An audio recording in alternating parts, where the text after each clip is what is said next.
అందరికీ నమస్కారాలు. ఈరోజు నేను యలమంద గ్రామానికి వచ్చినప్పటి నుంచి చూస్తున్నా మీ ఉత్సాహం, మీ అభిమానం చూస్తే నేను ఎంత ఎక్కువ పనులు చేసినా అవి తక్కువే అవుతాయి. అంత అభిమానం చూపించారు. గ్రామస్తులందరూ ముందుకు వచ్చారు. నేనైతే ఒకప్పుడు మీరు చూసుంటారు, ముఖ్యమంత్రి వస్తున్నా అంటే పరదాలు కట్టేవాళ్ళు. ముఖ్యమంత్రి వస్తున్నా అంటే పెద్ద పెద్ద ఆడంబరాలు చేసేవారు. ఈ చుట్టుపక్కల మా తమ్ముడు చెప్తే చెట్లు కొట్టేసేవాళ్ళు. చెట్లు పెట్టాలి, ఎప్పుడన్నా ఒక ప్రజాప్రతినిధి ఆదర్శ నేత వస్తే. అట్లా కాకుండా చెట్లు కొట్టేసేవాళ్ళు. హెలికాప్టర్లో పోయినా కూడా చెట్లు నరికేసేవాళ్ళు.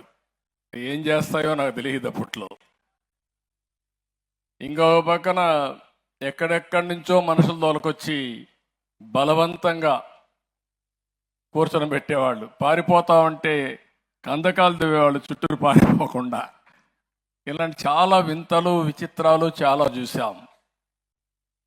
ఈరోజు నేను వచ్చింది సాదా సీదాగా ప్రజల ముఖ్యమంత్రిగా, మీ స్నేహితుడుగా, మీ హితోభిలాషిగా ఇక్కడికి వచ్చానని చెప్పి మీ అందరికీ తెలియజేస్తున్నా.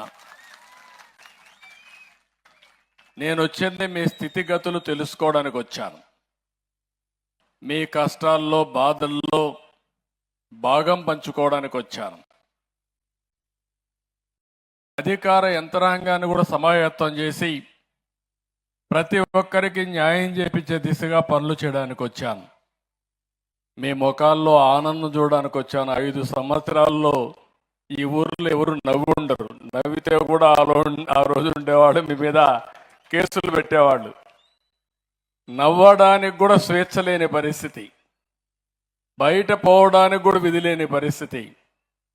అక్కడి నుంచి ఈరోజు చూస్తే నేను ఒకటే ఆలోచిస్తున్నా, ఏ ఇంటిలో కష్టం వచ్చినా వాళ్ళ ఇంట్లో నేను ఒక ప్రాణ స్నేహితుడిగా ఉండి వాళ్ళని కాపాడుకుంటానని చెప్పి కూడా నేను మీకు తెలియజేస్తున్నా.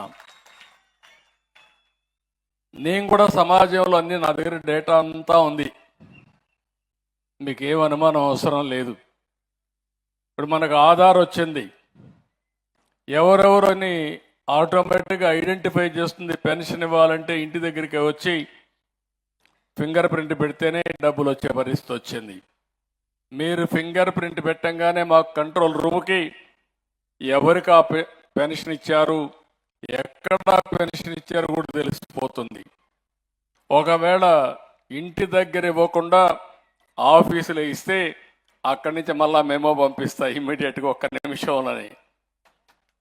అలాంటి టెక్నాలజీ వచ్చేసింది ఇప్పుడు. రేపటి నుంచి ఇప్పుడు అవన్నీ అనుసంధానం చేస్తాం. ఆ ఫోన్లోనే GPS ఉంటుంది.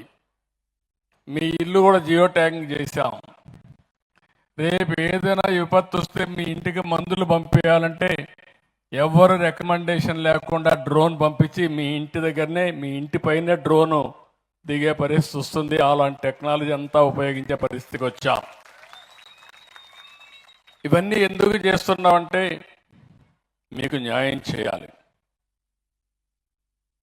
పేదవాళ్ళ జీవితాల్లో వెలుగు చూడాలని ఏకైక లక్ష్యంతో నేను ఆలోచిస్తున్నాను. అందుకే ఇక్కడికి వచ్చినప్పుడు మొట్టమొదటిసారిగా నేను పోయింది